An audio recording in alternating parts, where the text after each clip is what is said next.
Welcome to the Slop Farm. Enjoy the video. In this video, I will show you how to make a delicious honey salad dressing.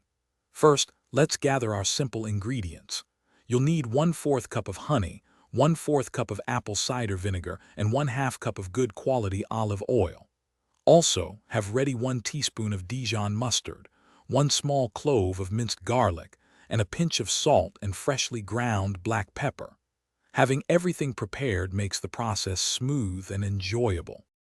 Now that you have all your ingredients, let's start mixing. In a medium-sized bowl, pour in your 1/4 cup of honey and 1/4 cup of apple cider vinegar. Next, add the 1 teaspoon of Dijon mustard and your finely minced garlic clove. Whisk these wet ingredients together vigorously for about 30 seconds, ensuring they are fully incorporated before moving to the next step. This step is crucial for a creamy dressing. While continuously whisking, slowly drizzle in your 1/2 cup of olive oil. The key is to add it gradually, allowing the dressing to emulsify and thicken.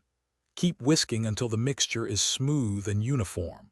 Finally, taste your dressing and season it with a pinch of salt and freshly ground black pepper, adjusting to your liking for perfect flavor. Your homemade honey salad dressing is now ready. Pour the dressing into an airtight container, like a jar or bottle. You can store this delicious dressing in your refrigerator for up to 7 days, making it perfect for meal prep. Remember to give it a good shake before each use, as the ingredients might separate slightly. Enjoy this fresh, flavorful dressing on your favorite salads. Thanks for watching. Consider subscribing if we helped you today.